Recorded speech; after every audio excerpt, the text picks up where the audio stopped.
La deuxième demi-finale, Jean-Paul, de ce tournoi des 67 kilos va poser à droite l'Ukrainien Andrei Ilitch face à Ömer Yolartiran. Alors Ömer Yolartiran, c'est un boxeur turc, mais qui s'entraîne régulièrement à Dijon et qui est donc géré par le Tigers Gym de Dijon, c'est-à-dire le club de Dijon. Quant à Andrei Ilitch, vous aurez l'occasion de l'apercevoir. Il fait partie, alors c'est un nom prestigieux, hein, du Kishenko Gym. Ah, ça, le Kishenko Gym, oui, ça c'est. Voilà. C'est quelque chose, ça Exactement. c'est un peu comme le Chinook, hein, dans lequel Ouais. à la Saof, il y avait. Ouais. Sauf que là, Arthur Kishenko, il est dans le coin de son boxeur. Voilà, exactement. Il était là, Alors, est là au bord du ring. Les boxeurs, parlons-en justement, Philippe, parce que non seulement Andrei Ilitch est donc sociétaire d'un club illustre, hein, et il y a comme entraîneur surtout un très grand champion. Illustre, oui. Voilà. Mais alors du côté d'Ömer Yolartiran, attention, il y a beaucoup d'expérience, et puis c'est un homme qui a fait ses classes non seulement en Turquie, on sait que c'est une terre de combattants, mais également aux Pays-Bas. Oui. Et ça, généralement, c'est plutôt quelque chose de très très positif sur une carte de visite dans les sports pieds-points. Bah, on sait qu'il y a des connexions très très grandes entre le Maroc, les Pays-Bas, la Turquie, les Pays-Bas. Il y a d'importantes communautés, oui. Il y a beaucoup de connexions. Et donc il y a beaucoup de boxeurs qui boxent aux Pays-Bas, qui viennent soit du Maroc, soit de Turquie. Alors après, Ömer, lui, il a boxé déjà pour No Strike No Life. C'était le 12 mai dernier, c'était son dernier combat, ce qui veut dire que lui, il se recentre un petit peu sur la France, Ömer Yolartiran. Alors que Andrei Ilitch, lui, on le découvre, hein, c'est un boxeur extrêmement jeune, 18 ans seulement, qui a une carrière amateur assez bien remplie, mais qui débute vraiment chez les professionnels. Hein. C'est vraiment tout nouveau. Hein. Il débute, mais alors de façon assez étonnante. Il nous disait s'entraîner 6 heures par jour. Oui. Personnellement, je trouve que c'est un peu trop.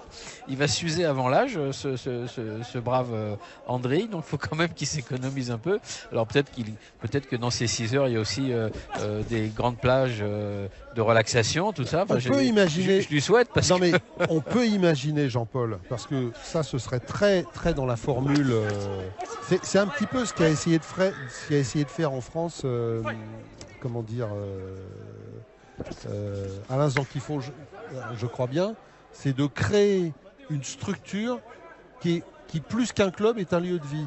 Ce qui veut dire qu'au bout d'un moment, vous passez 6 heures au club, donc vous pouvez vous entraîner, aller faire du footing le matin, à midi faire 1 heure de musculation, enfin avant ou après le déjeuner, et puis le soir faire vraiment la séance de salle. Donc au bout du compte, vous passez 6 heures dans la salle d'entraînement, mais bien sûr vous vous entraînez pas 6 heures.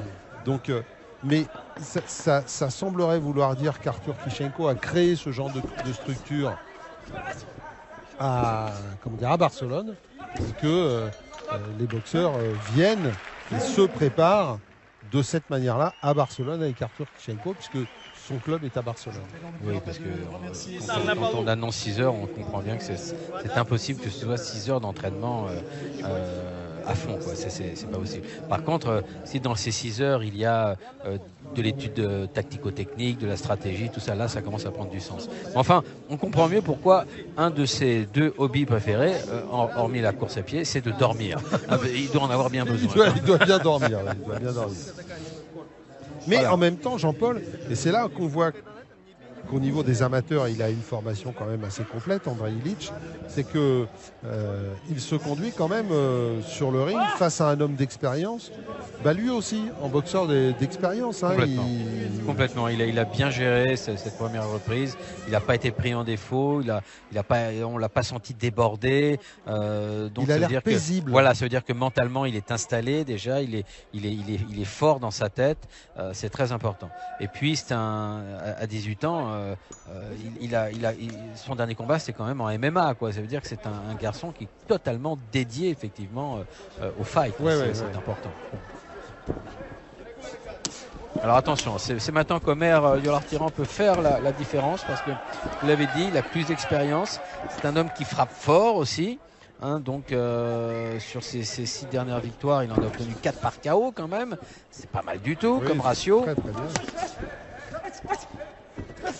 Non, puis surtout, Ömer Yollartiran, avec son expérience, a une notion, une très très bonne notion du rythme du combat et des temps forts, des temps faibles. C'est ce qui fait son expérience. Donc, nul doute qu'il va mettre tout ça à profit dans cette deuxième reprise pour essayer de déstabiliser Ilić.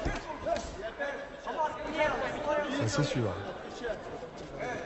En tout cas, ça fait plaisir, hein, ce haut niveau là dans ce tournoi des 67. Après la première demi-finale qui a été vraiment relevée, 7 secondes, là qui apporte la preuve si c'était nécessaire de la très très bonne tenue de ce tournoi international. On l'a vu, hein, cette première minute de la deuxième reprise, Yollartiran, il fait le forcing. Oui, mais ça, c'était pratiquement certain qu'il allait démarrer à ce moment-là. Il se doit de faire la différence maintenant avec le jeune Ilić, car s'il veut arriver en finale face à Lambert maintenant, eh bien, il lui faut absolument mettre une marque entre lui et son adversaire ukrainien. Parce que regardez, Andrei Ilić, je ne pense pas qu'il sera pris en défaut de conditions physiques. On le sent très frais encore, très présent physiquement. Maintenant, il est un peu moins explosif, un peu moins précis sur certaines techniques, notamment avec les jambes, que Ömer Yollartiran. Ah oui, le genou, il est bien monté là dans la cheminée. Attention. Par contre, il a une droite, Ilić. Attention. Oh, et la jambe qui était pas loin. Très beau high kick, mais qui n'a pas abouti. Et avec la droite de Yollartiran, hein, en réplique derrière. Oui. Et Yollartiran, on le voit, hein, qui se met en gaucher, en droitier, qui alterne beaucoup, hein, le sens de sa garde. Alors qu'en face de lui, Ilić, lui, est resté assez classique, on va dire. Il est dans cette veine des boxeurs qu'on connaît. Ilić qui est un boxeur, vous voyez, qui se déplace pas trop. Il a les pieds à plat, alors que Yollartiran est un petit peu plus en suspension pour changer ses angles. Donc ça veut dire que Ilić est toujours prêt à délivrer de la puissance. Alors évidemment, c'est une donnée à prendre en compte, hein, pour son adversaire. Ouais, et il a mieux terminé le round. Exactement, la dernière minute était même à son profit. C'est pour ça que je vous parlais, Jean-Paul, en début de round, du forcing de Yollartiran, parce que quand on fait le forcing comme ça, et il l'a fait, le Turc, en début de round, après il y a la gestion de la fatigue à l'échelle de round de 3 minutes, et on l'a bien vu, sur la dernière minute, eh bien c'est Ilić qui a délivré les meilleurs coups. Ah ouais, et puis il avait déjà, on l'a vu sur ces images au ralenti, proposé de très jolies droites en ligne. Et puis il y a ce high kick qui a failli aboutir, qui est passé juste au-dessus de l'épaule, mais qui n'était pas assez engagé. Il n'était pas assez engagé, oui. En fait, il aurait fallu que la jambe d'appui et la hanche soient beaucoup plus engagées. Mais avertissement sans frein. Mokhtar Ogi, voilà l'un des deux organisateurs, hein, de ce No Strike No Life avec Philippe Gerbet. Ils ont bien travaillé tous les deux, vraiment. Ah ouais, belle équipe, hein, franchement. Ouais. Très bel événement. Dans ce palais des sports, Jean-Michel Geoffroy de Dijon, dédié plus au basket, au handball, puisque la JDA est en Jeep Elite, comme on dit maintenant, en basket, et puis le Dijon est en Pro League, c'est-à-dire en deuxième division nationale de handball. Voilà. Un des clubs historiques du handball français déjà. Troisième reprise, Jean-Paul. Ouais, la dernière. Ouais, et on va voir ce que vont faire les deux d'ailleurs, parce que difficile de se faire une vraie idée de celui qui a mené. La première reprise était une prise de contact. La deuxième, on a vu un Yollartiran, comment dire, très virulent dans la le première début, minute, puis qui s'est un petit peu éteint. Et Ilić très bon en fin de deuxième reprise. Donc est-ce que ça veut dire que Ilić va faire un combat en gagnant en intensité comme on en voit quelquefois, ou... On va voir. Ah, des deux côtés, hein, ça déroule bien. Alors attention là, c'est c'est le genou qui est monté. Ouais, mais il a plus poussé que frappé. Percuté, ouais. Et en fait, c'est ce que l'arbitre dit à Yolar Tiran, hein, quand il se lance comme ça en coup de genou sauté. Il faut que le genou percute, pas venir se poser sur l'adversaire pour le faire tomber. Hein. Attention à la droite d'Andrei Ilic qui est très précise, hein, qui rentre bien dans la garde. Par contre, le coup de genou là. Et là, il l'a bien donné. La droite au corps pour Ilic encore.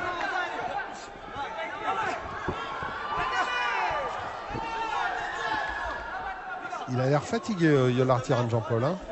Davantage que son adversaire ukrainien, c'est certain. Et c'est un petit peu la réédition de la reprise précédente. Il reste 1 minute et normalement, si c'est la même chose que dans le second round, c'est Ilic qui va maintenant mettre beaucoup plus de pression. Ouais, sauf que la pression, il l'a mis un petit peu plus tôt, Jean-Paul, j'ai l'impression, hein, que dans ce round-là que tout à l'heure.